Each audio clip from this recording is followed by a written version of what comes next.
इस वक्त हम लोग उत्तर प्रदेश की राजधानी लखनऊ में हैं।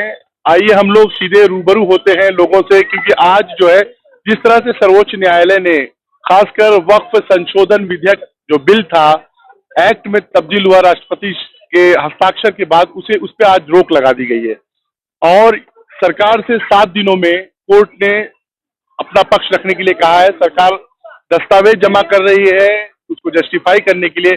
ऐसे में मुसलमानों को, खासकर वक्फ के जो लोग, जितने लोगों ने भी याचिकाएं दायर की थी, उन लोगों को एक बहुत ही राहत मिली है कि वक्फ ने, खासकर सुप्रीम कोर्ट ने जो है वक्फ के इस कानून पे रोक लगा दी है।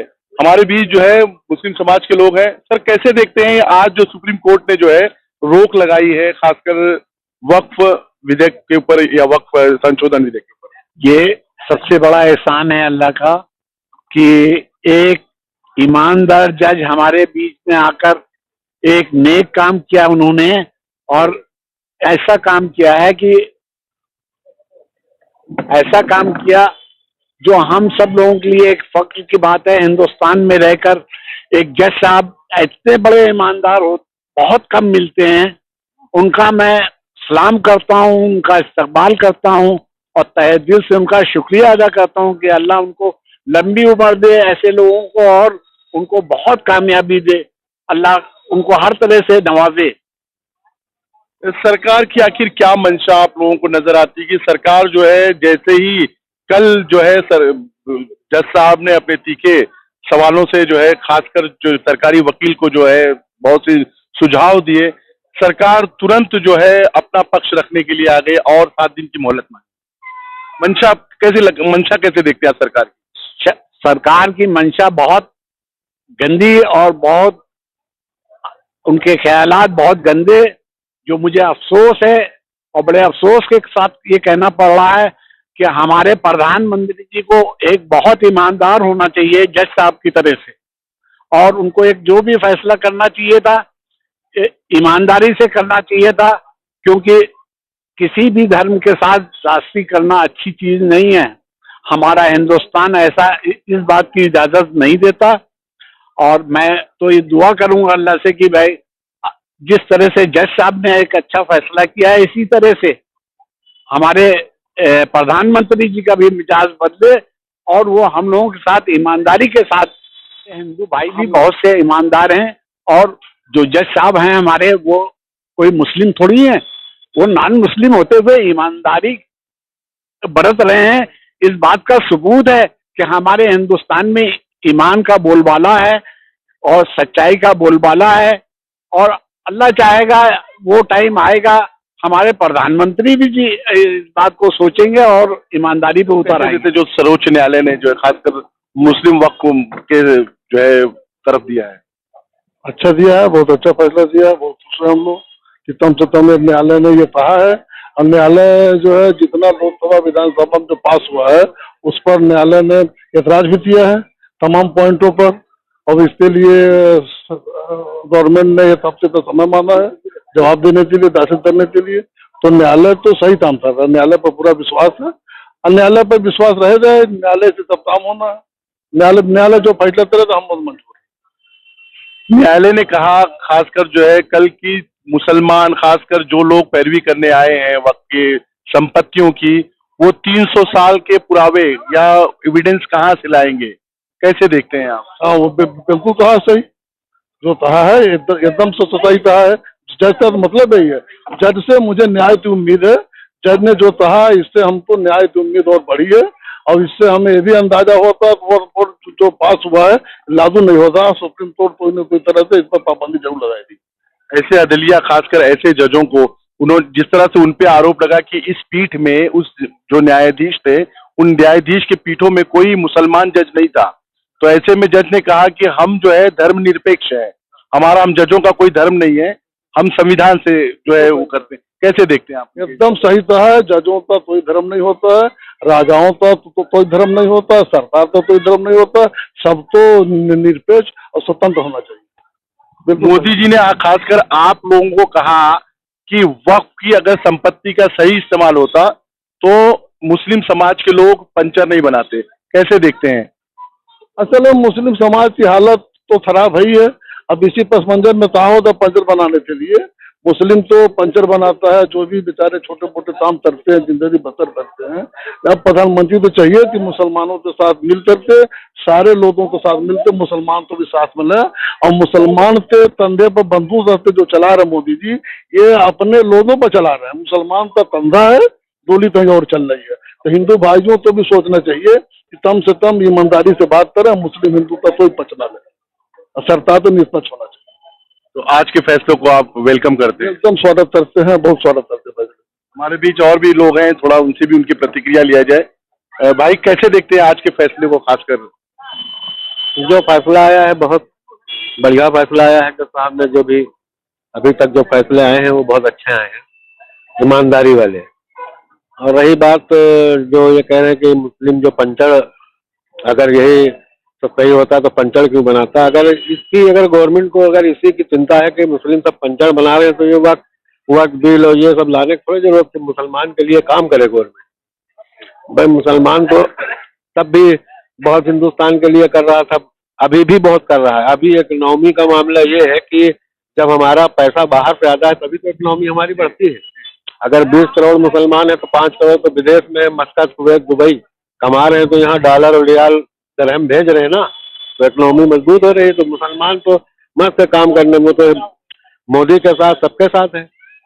मोदी जी नहीं, भाजपा ने तो पहले पकौड़े भी तलवाए, पकौड़े तलिए और रोजगार आप बढ़ाइए। ऐसे में जो है मुसलमानों पे ये कहना कि मुसलमान पंचर बनाने वाली कौम है, अगर संस्थान का खासकर वक्फ बोर्ड की जमीनों का सही इस्तेमाल होता तो पंचर बनाने की नौबत ना आती है। गड़े मुर्दे उतारने की थोड़ी जरूरत है। अगर मुसलमान पंचर बना रहा है, उसकी अगर फिक्र है तो गवर्नमेंट उसमें जो है काम करे। तो सच्चर कमेटी की रिपोर्ट भी आई थी, ये आज कह रहे हैं बहुत पहले आई थी। तो अभी 2014 से अभी 10 साल से मोदी जी हैं, तो कुछ मुसलमान के लिए क्या किए हैं?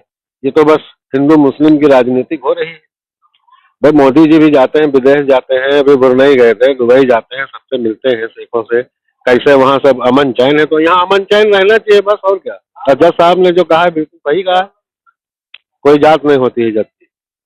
देखिए यहाँ पे मुस्लिम समाज के लोग हैं, बड़ी बेबाकी से अपना पक्ष रख रहे हैं और कह रहे हैं कि यदि खासकर प्रधानमंत्री जी को मुसलमानों की चिंता है कि मुसलमान जो है पंचर बना रहा है, तो मुसलमानों को सशक्त करने के लिए 10 साल का वक्त था मोदी साहब के पास। अगर चाहते प्रधानमंत्री जी तो मुसलमानों को सशक्त बना सकते थे। लेकिन हाँ, ये जरूर है कि कुछ लोगों ने ये भी कहा कि वक्फ में जो जिम्मेदारान हैं उनको भी अपनी जिम्मेदारियों को बखूबी निभानी चाहिए, ताकि इस तरह के जो कथन जैसे आ रहे हैं कि वक्फ अगर सही से इस्तेमाल होता तो मुसलमान पंचर न बनाता, इसी नौबत ना है।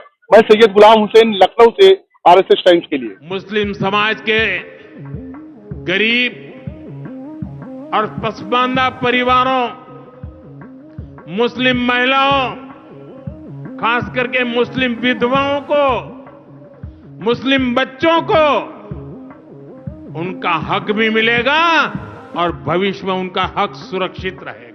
जो सत्ताधीश मोदी सरकार मुस्लिम समाज के कल्याण का दंभ भर रही है, उसकी तरफ से पूरी लोकसभा और राज्यसभा में एक भी चुना हुआ मुस्लिम सांसद नहीं है। इतिहास में पहली बार है कि कोई मुसलमान MP नहीं है, ना लोकसभा में ना राज्यसभा में, कोई मुसलमान मंत्री नहीं है।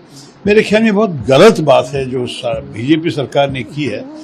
जिन मुस्लिम महिलाओं के न्याय की बात भाजपा डंके की चोट पर कर रही है, उसी भाजपा की केंद्र और तमाम राज्य सरकारों में एक भी मुस्लिम महिला विधायक, विधान परिषद सदस्य अथवा मंत्री तक नहीं है।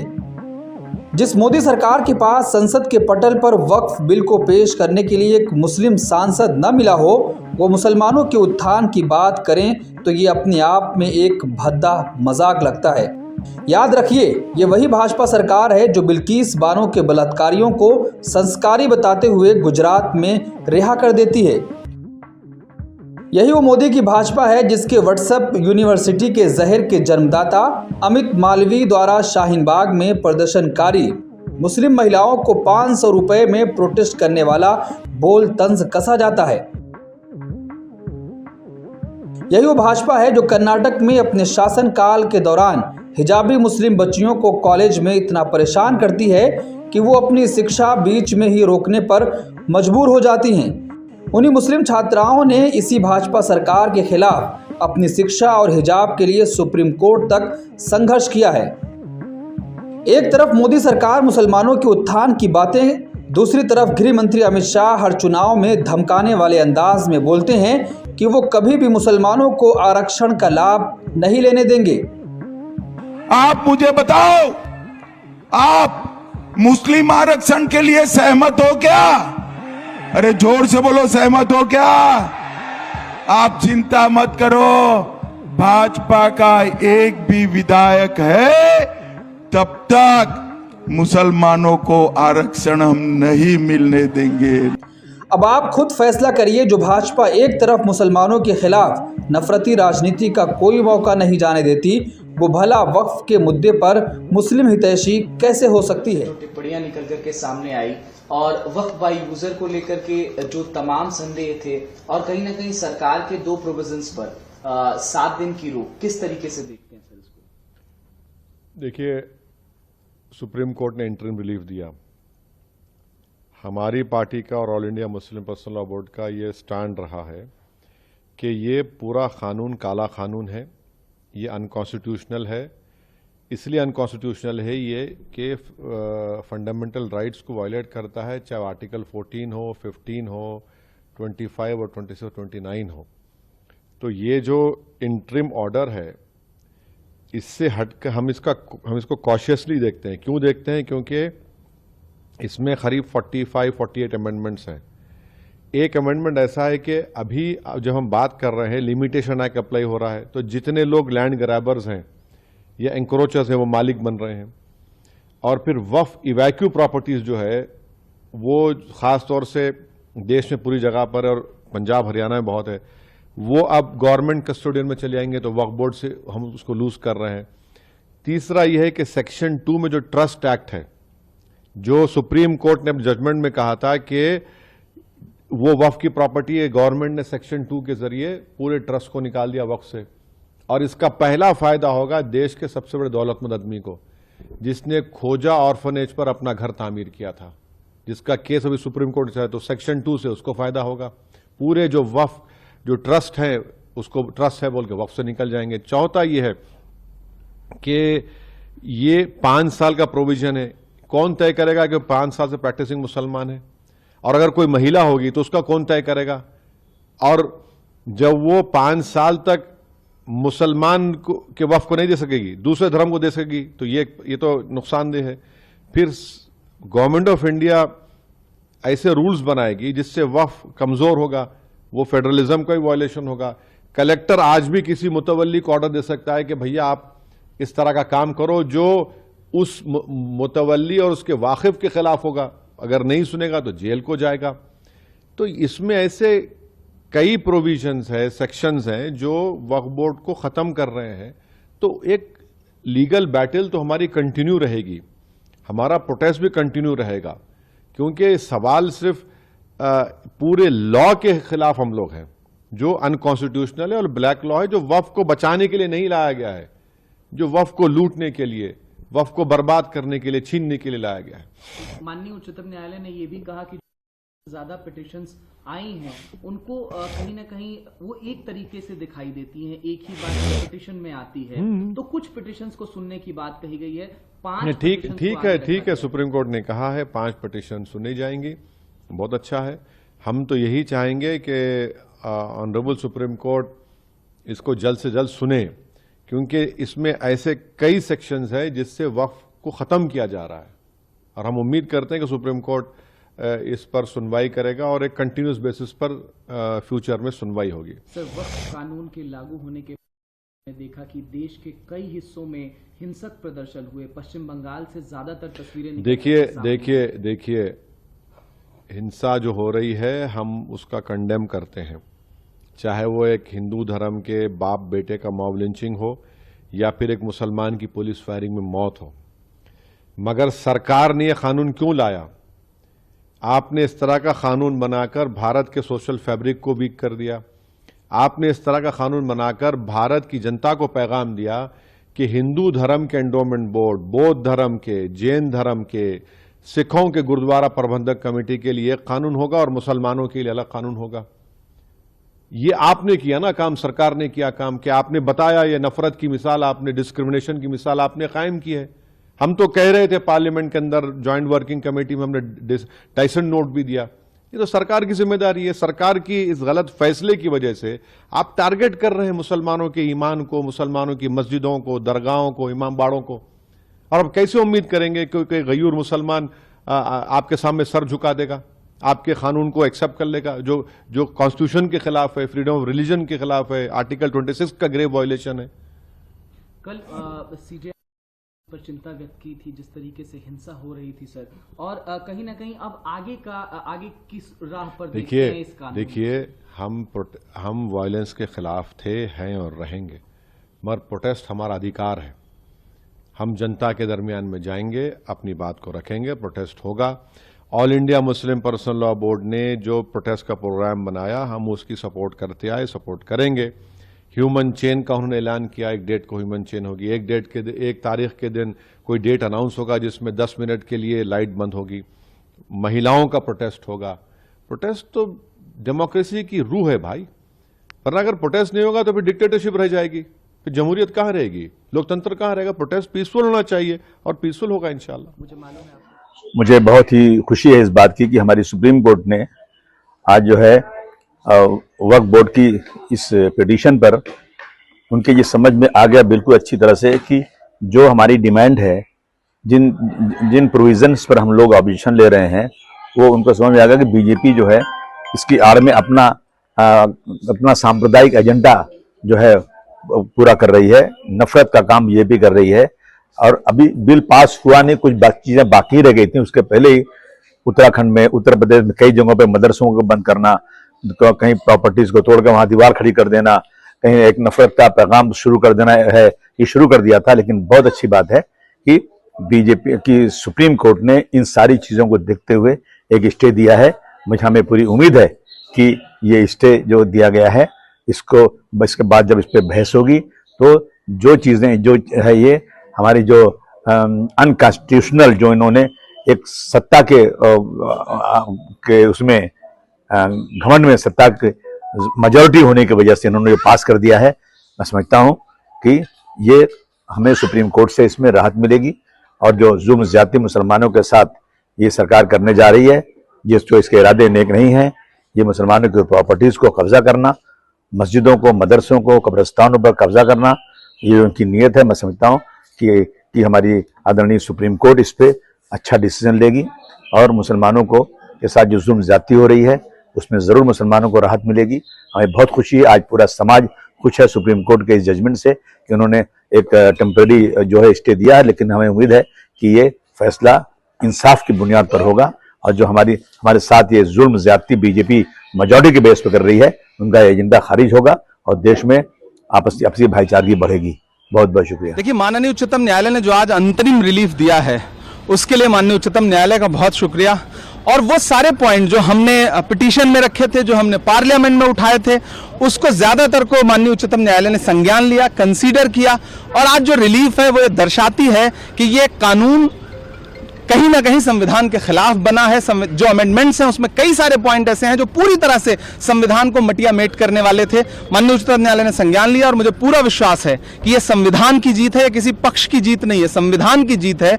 और आने वाले दिनों में जब फिर से सुनवाई होगी तो माननीय उच्चतम न्यायालय और मजबूती से इसमें रिलीफ देगा और सरकार की जमीन हड़पने की जो साजिश है उस साजिश को माननीय उच्चतम न्यायालय रोकेगा। मुझे पूरा अभी जो नया वक्फ बिल आया है उसमें ये सारी चीजें की गई है। उसमें वक्फ बाय यूजर हटा के, जैसे कि वक्फ बाय यूजर जो क्लॉज है जो कहता है कि अगर सालों साल से कोई मस्जिद, कोई कब्रिस्तान, उसके प्रॉपर डॉक्यूमेंट्स नहीं है लेकिन सालों साल से वो वैसा इस्तेमाल हो रहा है, तो उसके लिए वो एक वक्फ प्रॉपर्टी मानी जाएगी।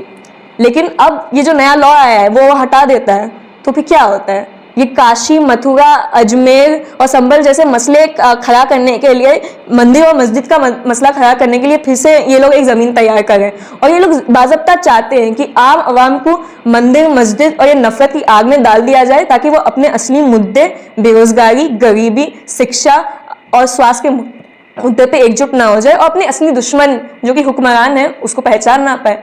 मानना तो पड़ेगा सबको, तो फिर क्या, जब अंग्रेजी हुकूमत चल गई थी और तमाम तरह के कानून पास हो गए थे तो शायद फिर साइमन कमीशन के खिलाफ या फिर रॉलेट एक्ट के खिलाफ मतलब हिंदुस्तानी अवाम को उस वक्त जब अंग्रेजों का हुक्म चल रहा था उस वक्त शायद एकजुट नहीं होना चाहिए था। शायद फिर 1990 में जो मैसेकर हुआ था जालियांवाला बाग में, उसमें भी शायद आवाम को फिर एकजुट नहीं होना चाहिए था। क्यों वो लोग राउलेट एक्ट के खिलाफ प्रोटेस्ट करते? नहीं करना चाहिए था, सरकार ने बोला है ना।